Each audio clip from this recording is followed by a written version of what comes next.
As the world holds its breath, waiting for white smoke to rise from the Vatican chimney, an ancient ritual is being performed, protected by technology so advanced that it makes you use yourself for the sake of mystery. But what if I told you that the 2025 conclave that begins today, May 7, 2025, is not just a religious event but a sacred mystery that could shake the way you understand the Catholic Church? From terrifying oaths to leaks that could shake the faith of billions, we uncover shocking truths about the secret world, where faith and technology collide in a relentless battle. Do you dare to embark on this journey? Or will you remain indifferent to the Church's greatest secret? Brace yourself because what's coming next will be mind-blowing. When Pope Francis died, the Catholic Church entered a period of anti-Inquisitionism. A tense period as if the entire Catholic world was holding its breath waiting for a new leader. The 2025 Cardinal Conclave officially opened today, becoming the center of attention, where the 267th Pope will be elected. But don't think of this as a normal vote like a secular election. It is actually a sacred ritual shrouded in absolute secrecy with rules that force you to use yourself for strictness. Imagine, 133 cardinals under the age of 80 from more than 70 countries entered the chapel, where Michelangelo's fresco of the Last Judgment looks down as a reminder of God's presence. They were completely isolated from the outside world like apostles hiding in a closed room. Before beginning, the doctors were sworn to secrecy with a chilling warning. Breaking the oath could result in excommunication, the most severe penalty in the Church, cutting off the soul from God's grace. Do you get goosebumps thinking about this level of seriousness? Today, May 7, 2025, the cardinals began their conclave with a series of solemn ceremonies. In the morning, all celebrated the Pro-Indo Pontiff Mass for the election of a new pope, presided over by Cardinal Dean Joan Battista Re, asking for the guidance of the Holy Spirit. Later in the afternoon they took part in a solemn procession into the Sistine Chapel, where the conclave officially took place. Here each cardinal takes the apostolic oath according to the University Dominic Gregis Constitution, pledging to faithfully carry out his mission if elected pope. When the extra-omniscient command was given, all staff and assistants left the chapel, leaving the cardinals in absolute isolation. They held the first round of voting this afternoon, but traditionally the first round is inconclusive and black smoke may have risen from the Sistine chimney, indicating that there is no new pope. This act is not just a ritual but a reminder that the election process is not rushed, but requires deep reflection under God's guidance. The voting process is a dance of faith and order performed in absolute silence. Every day he wrote the candidate's name on the ballot paper with the Latin words Elico insum pontificum, I elect you pope. They vote up to 4 times a day, twice in the morning and twice in the afternoon in a space so sacred you can feel the presence of the Holy Spirit. After each round, the ballots are burned in a special furnace with chemicals such as caliplorit, anthracene and sulfur, creating black smoke if there is no result yet or white smoke when a new pope is elected. But this smoke is not just a sign. It is a symbol of communion between heaven and earth, a moment that left the world breathless. To become pope, a cardinal needs 2/3 of the votes, about 89 votes in the 2025 conclave. When that happens, the elected one will hear the weighty question. Do you accept? If he agrees, he chooses a papal name, dons a white robe, and steps onto the balcony of St. Peter's Basilica to bless the city and the world. However, what happens if he refuses? History records such rare moments when a cardinal was elected but refused the papal crown, leaving the conclave in mysterious chaos. Can you imagine the terrible pressure of that moment? When are results expected? According to Homie Rosa Chavet, the 2025 conclave could be very short, only about 2 to 3 days, meaning the new pope could be elected around May 9 or 10, 2025. However, Cardinal Anderelius from Sweden said that the process could take longer because many of the cardinals appointed by Pope Francis have never met each other, needing time to discuss and find consensus. History shows that the last 2 conclaves in 2005 and 2013 lasted only 2 days, but with 133 cardinals voting, the highest number ever, and the diversity of backgrounds, the 2025 conclave could take up to a week if no consensus is reached soon. If after 3 days of voting there is still no result, the cardinals will take a day off to pray and reflect before continuing. No matter what, the white smoke and the sound of bells from the chapel will be the sign the world is waiting for, which could appear at any time in the next few days. But how can the Catholic Church, with its more than 2,000-year history, protect the secrecy of its conclaves in an age where information can be stolen with just a click of a mouse? The answer will surprise you. The Vatican uses the most advanced technology, turning the chapel into an impregnable fortress. Before the conclave begins, a team of professional technicians combs through every inch of the Sistine Chapel, looking for spy devices, listening devices, or any loopholes that could threaten secrecy. No stone is left unturned as the Vatican prepares for a high-tech war. Furthermore, to prevent the risk of hackers, the Vatican deploys electronic signal jammers, completely disabling cell phones, recorders, or any communication devices. Signals, radio waves, even telecommunications networks, all were cut off, creating a zone of silence surrounding the guns. Have you ever thought that the Vatican, the center of faith, resembles a super-secure military base? In addition, ballots after each round of voting are burned in two special furnaces: a traditional cast iron oven from 1939 and a modern electronic oven to ensure no trace is left behind. Chemicals were added to create white or black smoke that lasted about 7 minutes, long enough for the whole world to see from St. Peter's Square. Some sources even revealed that the Vatican used infrared scanning technology to detect hidden devices, although this information has never been officially confirmed. Are there deeper secrets hidden in the heart of the Vatican? Only God and those behind the doors of the Sistine Chapel know the answer. The combination of modern technology and ancient rituals creates an impenetrable wall of protection. But this also leads to a controversial question. Is the Church relying too much on technology to protect the faith? Or is this the only way to preserve the sacred in a risky world?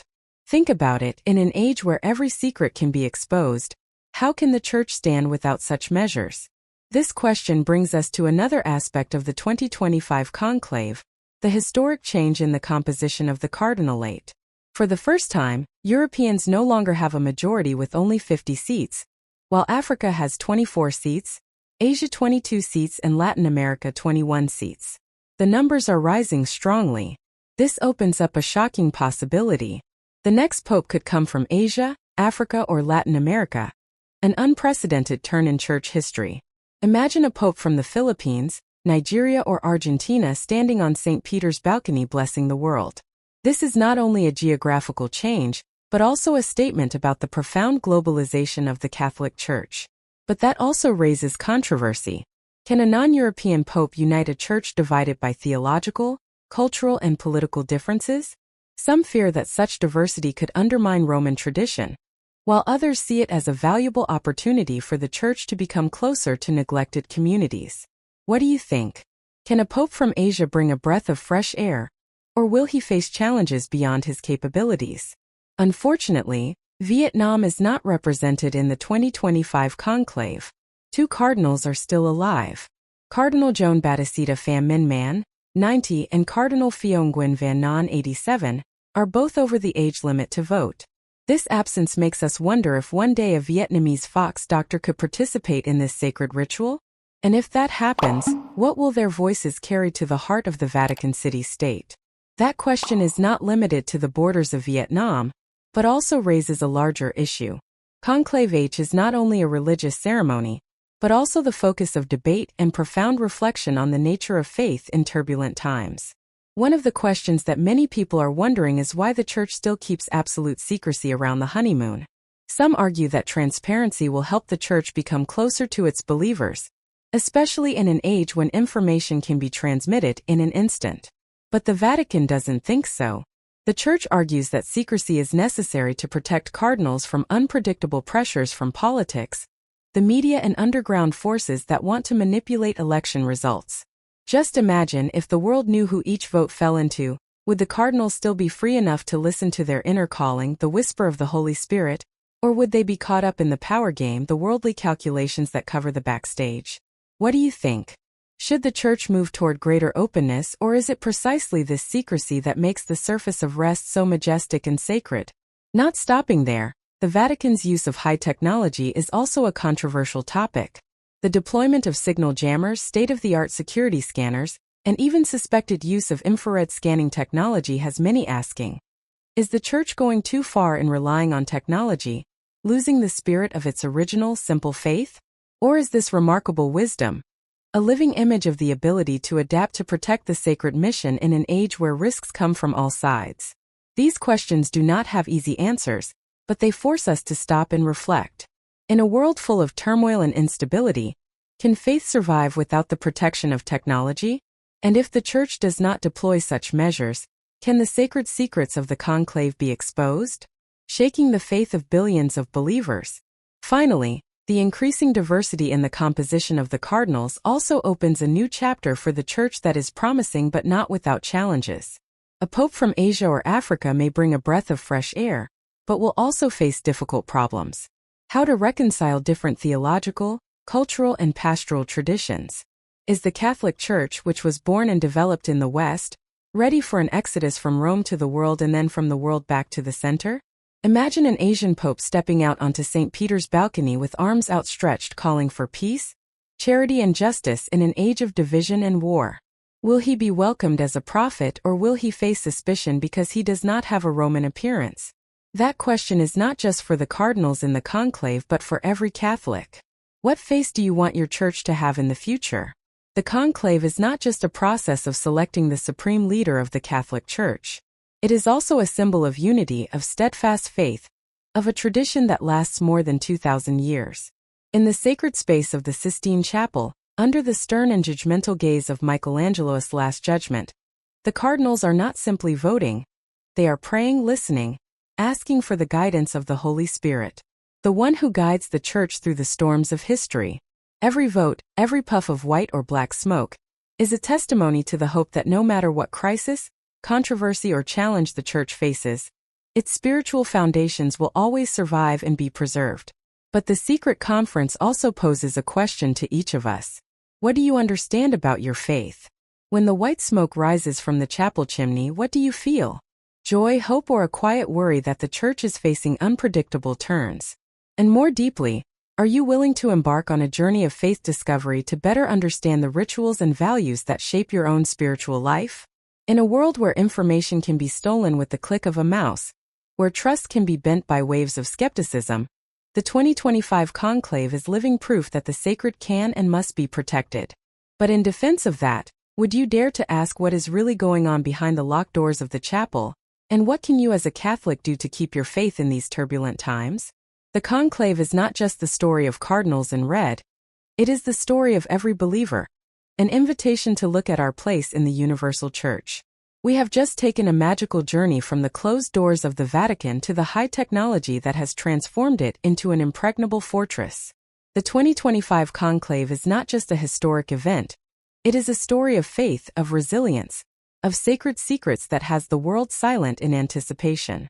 From the ancient ritual with its oath of excommunication to the most diverse caste in history, from the tight security to the debate over transparency, every detail reminds us that the Catholic Church is a great mystery at once ancient and modern.